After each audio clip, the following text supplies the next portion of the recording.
예, 진짜 초저녁에 자가지고 예. 지금 일어났는데 새벽에 방송을 하시네요. 지금 나라가 위중하니까 뭐 새벽이고 뭐 있겠습니까? 밤새들이라도 해야지요. 예, 근데 제가 좀 한 5분 정도 방송을 좀 봤는데 예. 우리가 지금 이 자한당 자유한국조합, 예, 제가 나경원이 오늘 그 국회에서 연설하는 것도 제가 오늘 다 봤습니다. 예, 예. 근데 이게 우리가 자한당을 여러 가지 얘기하는 데 있어서 저는 우리 국민들이 알아야 될 것에 대해서는 정말 나라가 이렇게 된 아주 모든 원인에 대한 단초를 여는 것은 김영삼이거든요. 예, 예. 정말 이 김영삼이의 행적을 추적해 보게 되면은 김영삼이의 해고록을 보게 되면 뭐라고 나오냐. 김영삼이는 거짓말하는 걸 가장 싫어한다. 거짓말을 안 하고 살았다. 이렇게 얘기를 하고 있습니다. 근데 김영삼이 이게 대통령 선거를 이제 출마를 하려고 하니까 그 당시에 지금 현재 부산의 더불어민주당 국회의원입니다. 현직 국회의원이에요. 근데 이 인간이 김영삼이를 협박을 하는 거예요. 너 혼의 자식에 대해서 내가 까발리겠다 하니까 이제 선거는 치러야 되겠고 하니까 김영삼이가 입을 맞게 해가지고 23억인가 24억을 갖다가 요구를 해서 그 돈을 갖다가 뺏깁니다. 근데 그 배달을 누가 했느냐? 김무성이가 하는 거예요. 예. 김무성이가 배달하는데 그 돈에서 김무성이가 몇 억을 또 닦아 놓습니다. 배달 사고는. 이런 거 전부 우리 국민들은 모릅니다. 김영삼이가 혼의 자식 2명이 있습니다. 팩트예요. 예? 그 김영삼이 교회 다니고 뭐 장로니 뭐니, 예? 그 대한민국이 망하게 오늘날 이 지경까지 이런 거에 대한 모든 원인이 김영삼이라고 하는 놈만 있습니다. 김영삼이가 1990년 1월 달에 민정당, 통일민주당, 신민주공화당 3당이 합당해서 민자당 창당 공신이 됩니다. 그러니까 노태우 정권으로부터 대권 후계하고 정치자금을 몽땅 이어받는 거죠. 그래서 그 악수를 벗어나기 위해 소위 50 세력하고 단절해서 김대중의 비율을 맞추려는 술수로 5.18을 포장하기 위해서 헌법을 짓밟아 민주주의 파괴를 한 인물이 바로 김영삼입니다. 우리나라 헌법에 형벌, 불소급, 일사, 부재리, 소급입법 제한이라는 그런 3가지 원칙을 모두 팽개치고 1980년에 대법원 판결로 몽땅 다 정리가 된 사건에 대해서 완전히 종료가 된 5.18 사건에 대해서 소위 김영삼이라고 하는 인간이 빼법을 만들어 뒤집어 엎어버렸습니다. 그게 오늘날 이렇게 된 거예요. 그러니까 1980년도에 가해자하고 피해자의 관계가 무려 그러니까 횟수로 따지면 15년이 지난 1996년에 김영삼이가 대통령 되지 않습니까? 그때 대통령이 되는 게 아니죠. 그러니까 그때 96년에 대법원 판결에서 92년도인가? 예. 그러니까 IMF 때까지 대통령을 해먹었으니까 96년에 이제 대법원 판결에서 피해자하고 가해자 관계를 갈아엎은 코미디를 연출한 게 김영삼이었습니다. 그럼에도 불구하고 더욱 황당한 것은 부재판에서의 검찰 측 조사 내용이 아무것도 달라진 게 그 당시에 없었습니다. 그렇다면 이게 그 김영삼이가 때법을 만들어서 갈아엎은 것은 이거는 조선민주주의 인민공화국하고 다를 바가 없다는 거 아니겠어요? 그래서 김영삼이의 이런 뺄갱이 기질, 사상적 기초가 어디에 기반을 두고 있나, 이런 의혹을 갖고 김영삼이에 대해서 한번 얘기를 한번 좀 해보겠습니다. 지금 주실 때 아닌가요? 좀 얘기해도 되겠습니까? 하세요, 얘기하세요. 예. 네, 언젠가 제가 김영삼에 대해서 한다 그랬잖아요. 예. 한다고 그랬지만은 제가 뭐 자다 일어나가지고 지금 뭐 기억력이 저기 하지만은 요즘 방송에서 제가 이렇게 방송을 할 만한 그런 타임을 갖지를 못해서 얘기를 못했는데, 하여튼 제가 뭐 잠결이지만은 기억나는 대로 한번 얘기해 보겠습니다. 예, 예. 김영삼이라고 하는 그 인간은 정치한 거하고 경찰 경력 두 가지 이력 이외에는 아무것도 없습니다. 그러니까 경찰 이력이라고 하는 것도 우리 국민들 사이에는 생소한 거예요.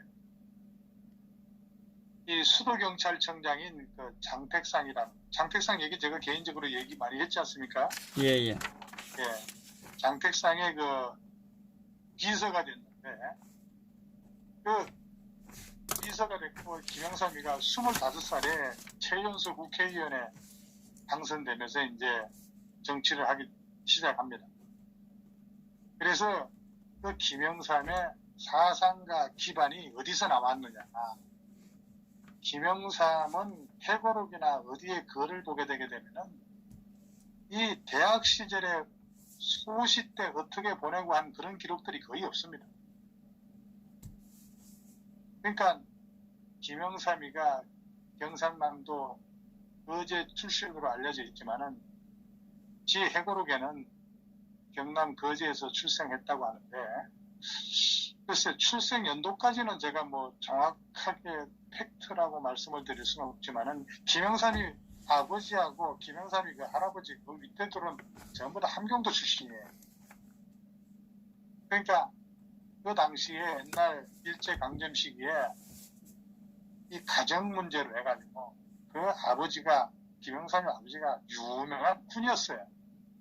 그래서 가정 문제로 인해서 배를 타고 남쪽으로 해서 가족들하고 데리고 야만 도주한 거나 마찬가지입니다. 배 타고 내려오다가 경상남도의 끝자락이 어딥니까? 장목면 대게마을인데 그 대게마을에 대해서 우리 그 선생님 개인적으로 잘 알고 있더라고 보니까요. 네, 그 속에 4개, 그 장목의 가장 끄트머리가 땅끝마을이 4개 마을이니까. 뭐 그렇다고 봐도 예, 깊은 예. 산중이지. 예. 예, 뭐 하여튼 뭐 시내버스도 안 들어간. 고개를 2개를 넘어야 됩니다. 고개를. 예. 그 버스 종점에서 한경도에서 배 타고 와가지고 숨어 들어간 거지 뭐. 끝까지 가서 이제 더 이상 가면은 이제 바다에 기름도 다 떨어지고 빠져 죽게 생겼으니까 마지막에 내린 곳이 이제 장목명 4개 마을에 내리게 된 거예요. 그래서 그곳에서 할 게 없으니까 배 타고 떠난 게 그게 이제 멸치잡이를 하게 된 동기라고 생각하면 틀림없습니다. 어쨌든 멸치잡이 배를 운영하고 있는 덕분에 김영삼이는 소시 때부터 뭐 그래도 비교적 유복하게 살았고, 뭐 고등학교 뭐 경남고등학교인가 거기를 거쳐서 이력서에는 뭐 서울대 철학과를 다녔다는 것까지는 우리 그 국민들이 알고 있는 사실입니다. 그러나 서울에서 대학 다닐 때 종로구 동숭동의 그 2층 양옥집에서 거제 출신의 동갑내기 이모 씨인데, 그 사람이 서울대를 졸업하고 옛날에 한국일보 기자였는데, 옛날 한국일보 하게 되게 되면은 지금 조선일보 게임도 안 됩니다. 옛날 한국일보가 가장 그래도 유력지였고 가장 유명한 신문이었지 않습니까? 예. 그때 김영삼이하고 같이 동숭동에서 하숙을 하던 이모라고 하는 외자인데, 뭐 제가 이름은 공개를 안 하겠습니다. 그 양반하고 같이 하숙을 했습니다. 대학을 다닐 때. 이거 어디에도 기록에 나오지 않는 내용입니다. 근데 그 하숙집 주인이 수도경찰청장을 지낸 장택상의 큰딸 집이었어요. 장택상의 큰딸이 장병민입니다. 장병민. 이것도 더더욱 알려진 사실이 없을 겁니다. 그런데 장택상의 그 가족사를 보면은 기구하게도 세 번째 부인까지는 사별을 했고, 네 번째 부인과 설아에 이남 사녀를 두었는데, 그 중에서 장녀 큰딸이 이제 장병민인데 그 집에서 하숙을 하게 됩니다. 근데 장병민의 그 남편이자 장택상의 사이가 최항석이라는 사실도 그동안에 쉽게 드러나지 않고 있었습니다. 그 최항석이라고 하는 인물은 청주고보를 졸업을 하고 동경제대 경제학부를 졸업을 했습니다. 그리고 난 다음에 한국으로 돌아와서 산업을 했고 계리부장으로 있으면서 그 장택상의 큰딸 부부 장병민이하고 이 최항석 부부가 그 동승동 2층 양옥집에서 남로당 지하활동을 하게 됩니다. 하물며 장택상의 회고록에도 장병민이하고 최항석의 기록이 전혀 나오지 않고 있습니다. 장택상 입장에서는 세간에 밝히고 싶지 않았겠죠. 그거는 그럴 만한 이유가 있었던 거예요. 그 이유가 뭐겠습니까? 장병민하고 최항석 부부가 조선공산당 서울지역 간부로 지하 활동을 한 전력 때문이라고. YS는 대학 시절에 바로 그 빨갱이 아지트에서 하숙을 하면서 대학 시절을 보냈습니다. 여기서 아이러니한 것은 장택상은 남로당 당원을 탄압하고 구속시키는 수도경찰청장인데 반해서 장택상의 큰딸 장병민하고 사위 최항석은 조선공산당 당원이었던 거예요.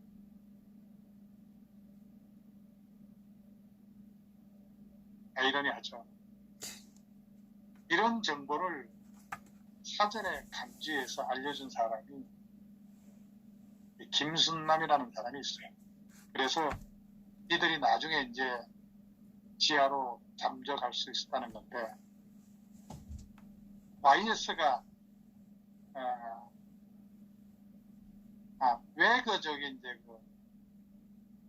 공산당 남로당 그 아지트가 그 장택상의 큰딸 부부집에서 된 거에 대해서는 아버지는 빨갱이를 잡는 수도경찰청장이니까 그 빨갱이들이 그 지하로 잠적할 수 있었던 것은 그 집이 가장 안전한 집이 되기 때문에 이제 그 집이 아지트가 되었던 거예요.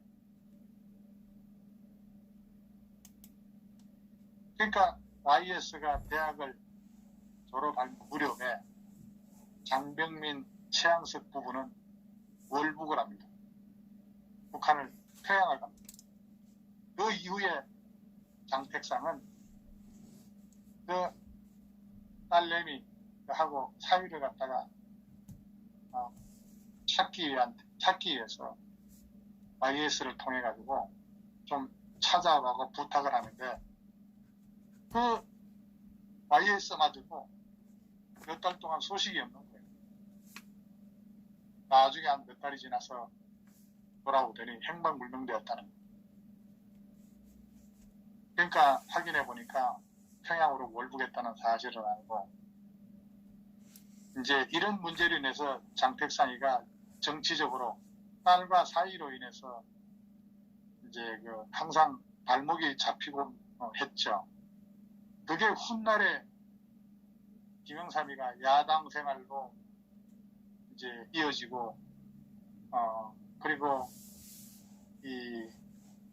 그 당시에 이제 그 상황을 잘 아는 그런 원로들이 국내에 아주 몇 명이 있습니다만은 함구를 하고 있는데 제가 뭐 아주 최근에 이르기까지 그 배경을 엄청나게 추적을 했습니다. 사실 많은 자료도 갖고 있고 또 진술 내용도 제가 확보를 하고 있습니다만은 어쨌든 뭐 잠결이니까 잘 기억이 안 나는 부분도 있고 그렇습니다만은 어쨌든 김영삼이라고 하는 것은 장택상의 그 가족하고는 사상적, 정치적 동지였다는 것이 제가 드린 그 배경을 보면은 잘 드러난다고 할 수가 있습니다.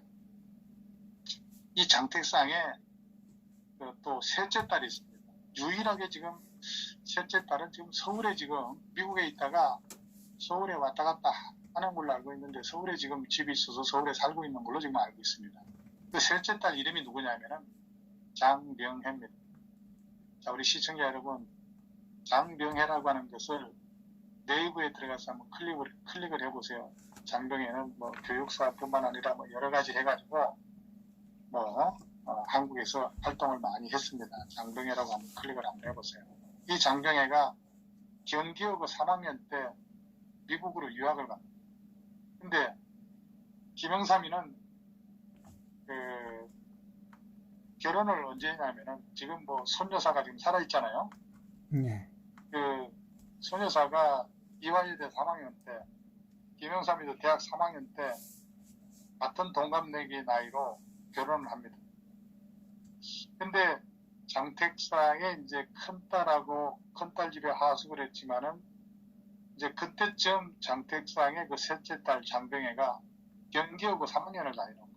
경기여고 3학년을 다니다 미국으로 유학을 가는데 그 미국에 유학을 가서 장병혜가 YS하고 늘 서로 연락을 하면서 가깝게 지내고 거의 YS가 죽기 전까지 평생을 후원자로 그 셋째 딸이 그 후원자 역할을 했고 과거에 그 YS가 야당 생활할 때 미국에서 상당한 돈도 후원을 한 것으로 알고 있고 또 그 내용을 잘 아는 그런 정인도 있습니다. 어쨌든 그런 영향을 받은 그 장택상. 이 장택상은 나이가 꽤 많죠. 모 대통령하고 거의 나이가 동갑이에요. 장택상의 나이가. 그러니까 미 군정 시기에는 그러니까 우리가 그 정부가 수립되기 전에 1945년에서 1948년도 그 사이에 수도경찰청장을 역임을 했거든요. 네. 그리고 이제 1948년에 정부 수립 이후에는 장택상이가 국무총리까지 했어요. 그러니까 3대 국무총리도 했고 그 국무총리하고 부통령 권한 대행까지 역임을 한 것으로 저는 기억을 하고 있습니다. 그러면서 이 미군정 시기에 또 강복 직후에 경기도 경찰청 경찰부장, 제1강구 경찰청장, 수도경찰청장 이런 걸로 활동을 했고 이 많은 사람들은 조선공산당과 남로당 탄압을 주도한 것으로 이렇게 기억을 하고 있는데 실제 지새끼는 뺄갱이였던 거예요. 그리고 부통령 후보로 출마도 했는데 장택상이가 낙선을 했죠. 그리고 4.19 이후에는 장면 정권과 이 박정희 대통령 정권 기간 중에는 완전히 야당 지도자로 활동했습니다. 평생을 이 장택상이는 박정희 대통령의 반대편에만 섰던 거예요. 네? 그 김영삼이는 그 가방 들고 다니는 가방고치 꼬봉 생활부터 했고 그랬으니까 김영삼이 역시 죽을 때까지 박정희 대통령을 반대만 했더니 무례. 그런 빨갱이가 소위 지금 이 지금 뭡니까? 그 김무성에 보세요. 그는 그 뒤에 지금 황교안이 놀아나고 있기 때문에 자한당이 지금 보수라고 할 수 없는 거예요. 그러면서 한동안 장택상이가 자유당 재건을 위해서 총대가 되었던 적도 있고 그 다음에 야당 이런 꼴통 이 야당 정치인으로 활동을 하면서 그 요새 문제가 되고 있는 1964년에 그 박정희 대통령 때 한일 회담이 있지 않습니까? 예. 그 한일 회담에 격렬하게 반대를 했습니다. 그러니까 윤보선이 또 뭐 지금 뭐 옛날 그 장준하라고 기억하실 겁니다. 예. 함석헌이 이런 인간들하고 매일 뭐 굴욕외교 이런 반대투쟁위원회 이런 거를 결성하면서 사사건건이 이 박정희 대통령하고 각을 이루면서 반대를 했던 그 인물이 장택상이고 그 장택상 가방 들고 쫓아다니던 놈이 김영삼이었던 겁니다. 자, 그러다가 정부가 수립이 됩니다. 그때 이제 대한독립선언서를 낭독했던 그 대한독립선언서를 작성했던 사람이 아마 조수왕이라고 들어보셨습니까? 이 조수왕이하고 그 다음에 상해 임시정부에서 활동했던 부산 사람 중에 그 장건상이라고 있어요. 장건상이. 그 다음에 뭐 역사소설 임꺽정이의 그 저자가 누굽니까? 그 홍명이라고. 그러니까 옛날 그 당시에는 이강수하고 최남선, 이 홍명이가 우리 조선의 삼재사로 알려진 그런 인물입니다. 홍명이는 충청북도 괴산의 그 아주 명문가 출신이고, 그래서 이 이강수라든가 최남선이 그 다음에 홍명이 요 셋은 삼재사면서 일본에 다 유학을 갔다 온 유학생 출신이에요. 그러니까 조선 삼재 하게 되면은 이 세 사람을 갖다가 일컫고 그 다음에 조선 문학을 창조한 사람을 이 세 사람으로 역사는 말하고 있습니다. 그러니까 그때 이제 조선공산당을 재건한 인물이 박헌영이었지 않습니까? 예. 이 박헌영이고 그 다음에 국가보훈처가 북한 정권 수립 공신이라고 하면서 독립유공자로 서운한 그 김원동이 있지 않습니까? 예. 이 김원동이하고 그 다음에 여운형이 여운홍이는 양평 출신입니다. 양평 출신. 이거는 이제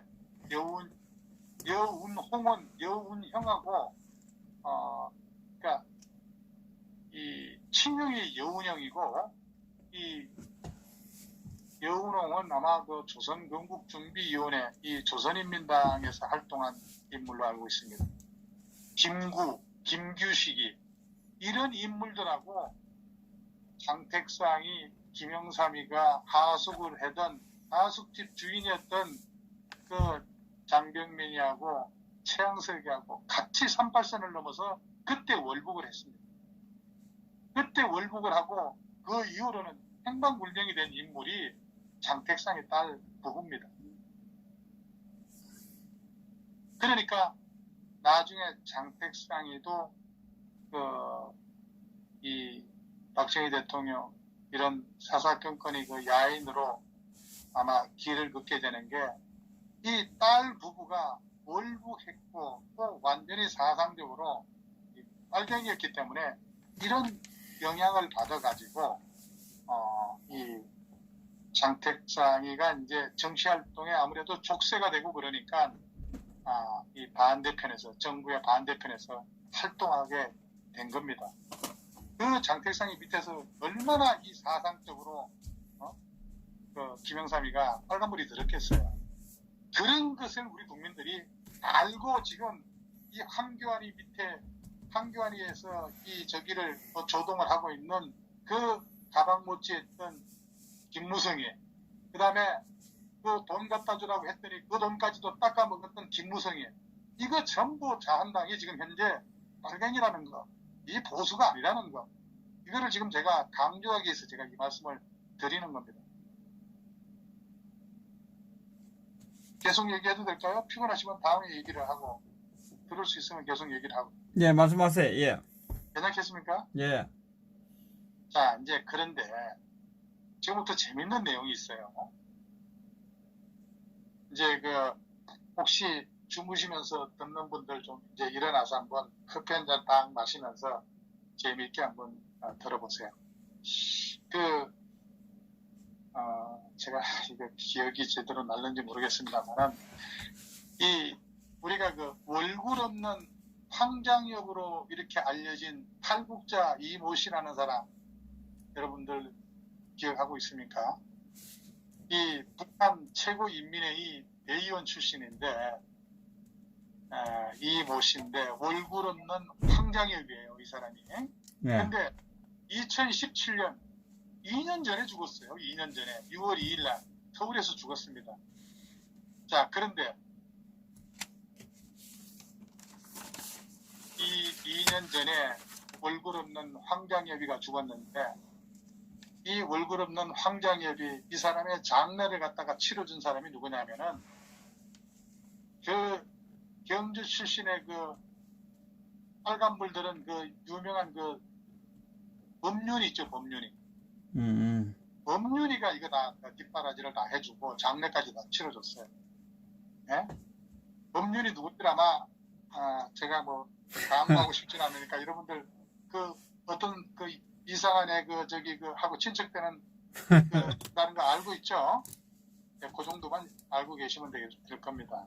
자, 그런데 이모가 누구냐 하면 얼굴 없는 황장엽이니까 황장엽 다음으로 아주 거물이 이제 탈북을 한 거예요. 이 탈북을 한 게, 자, 이게 누구냐면은 장택상의 딸 장경민이하고 이 최양석이 사이에 딸이 하나 있었는데, 그 6살 된 딸을 데리고 월북을 했는데, 그 딸의 이름이 누구냐면은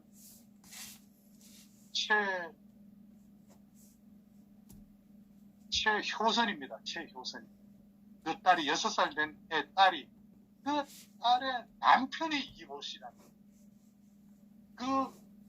이 사람이 탈북을 해가지고 2017년 6월 2일로 저는 기억을 하고 있어요. 그러니까 지금 시기적으로 딱 따지면, 날짜 따지면 정확하게 2년 전이잖아요. 네. 그죠? 그게 바로 이 장택상의 그러니까 뭡니까? 외손녀가 되나요?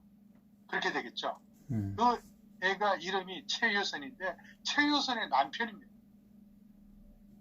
걔가 커가지고 결혼을 해가지고 그 남편이 중국을 거쳐가지고 탈북을 해서 들어온 거예요.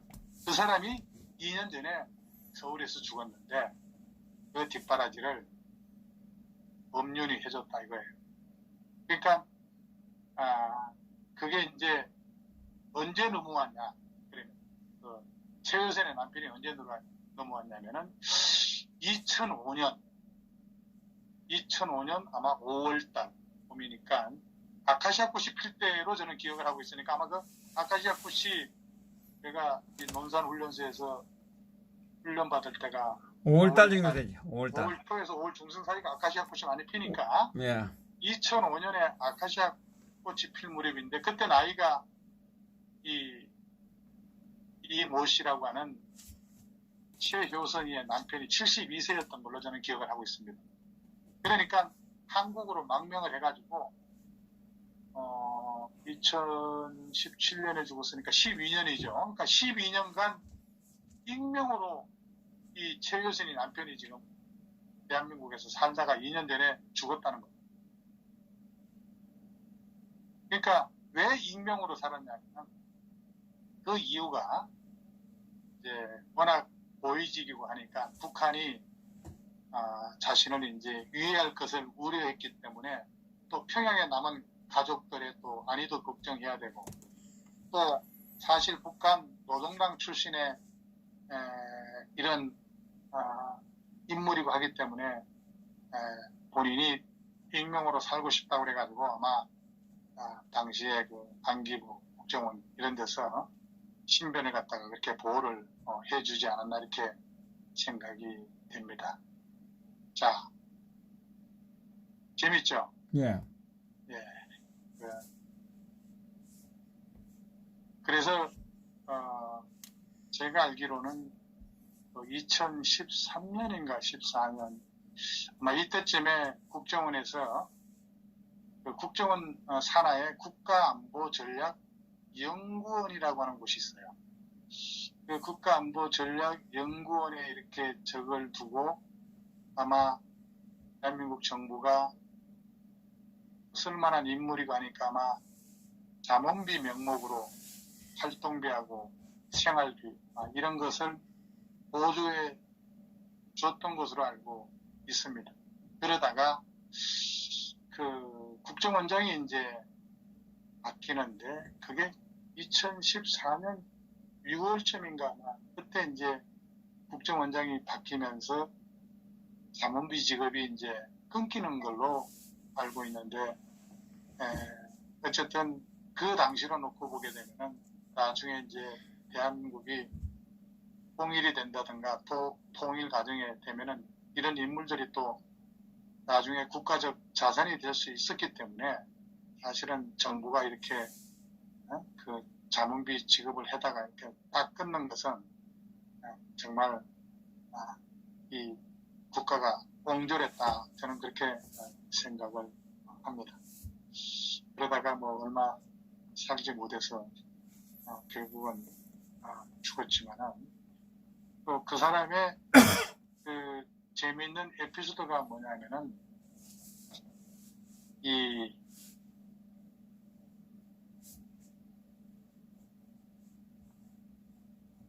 대만의 그 장제석 총통 있지 않습니까? 예. 예, 중국말로 말하면은 장제석의 그 국민당 군대 그 조종사 출신의 그 아버지였습니다. 그러니까 그 선친이 대한민국 공군 창설 멤버 중에 한 명이고, 그다음에 국무총리의 장택상의 그 외손녀 사이였던 거예요. 탈북했던 그 인물이.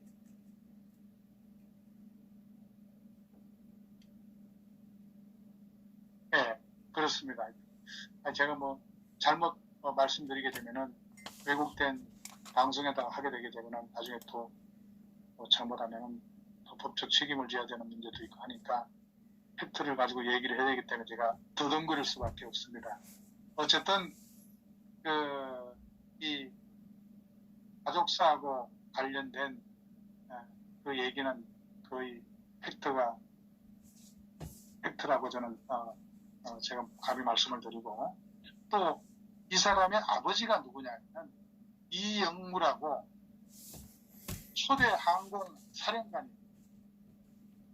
그러니까 이 선친이 이런 아마 옛날에 그 임시정부에서도 일을 했고 또 6.25 전쟁 때는 납북이 돼가지고 북한에서 돌아가셨다는 겁니다.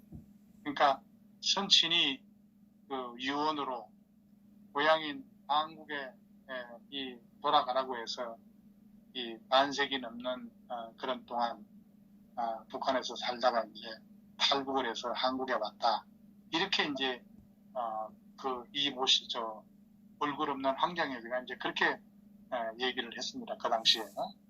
그러니까 어쨌든 간에 이제 한 80의 그런 고령에도 불구하고 어쨌든 그 북한의 그런 통일을 위해서 작은 힘이라도 보태려고 탈북을 했다 이런 얘기를 남겼죠. 그러면은 여기에 이제 장병회가 미국에 이제 왔다 갔다 하면서 이제 여러 가지 효선이 난편하고 이제 아무래도 국정원에서 연결을 본인도 이렇게 만나고 싶어 했을 테고 또 우리 정부에서도 또 연결을 하려고 했지 않겠습니까? 네.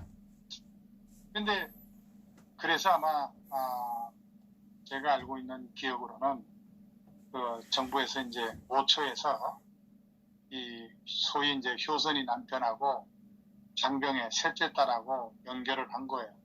그러니까 이 장병희하고 연결을 하니까 이 장병희하고 연결한 것은 2006년 뭐 아마 1월달, 2월달쯤 됐을 텐데 아마 그 신동아에서 이 기록이 나온 적이 있었습니다. 신동아에서 월간지.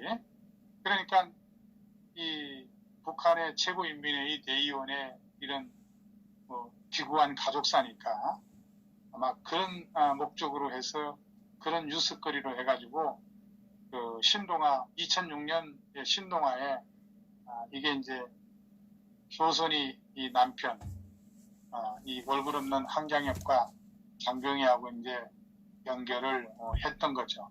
근데 이 장병희는 미국에서 이 박사학위까지 받았습니다. 경기여고를 졸업해서 워싱턴 조지타운 대학인가 거기를 졸업을 했고 또 거기서 석박사를 받았는데 그 장병희도 나중에는 중국 사람하고 결혼하는데 중국 사람이 누구냐면은 그 양각용이라고 그것도 이제 유명한 또 빨갱이 출신입니다. 옛날 모 대통령하고 등소평양에 같이 이제 형병도 하고 이제 그랬던 인물인데 그것도 부인이 있는 가정에 들어가서 이혼을 하게 하고 지도교수하고 장병희하고 살은 참 집안 여러 가지 내력들이 참 희한한데 또 그게 뭐 YS하고 얽혀 있는 그런 재미있는 에피소드도 많지만은 그 깊숙한 곳에 뭐 또 이런 얘기를 공개 방송에서 얘기는 할 수 없으니까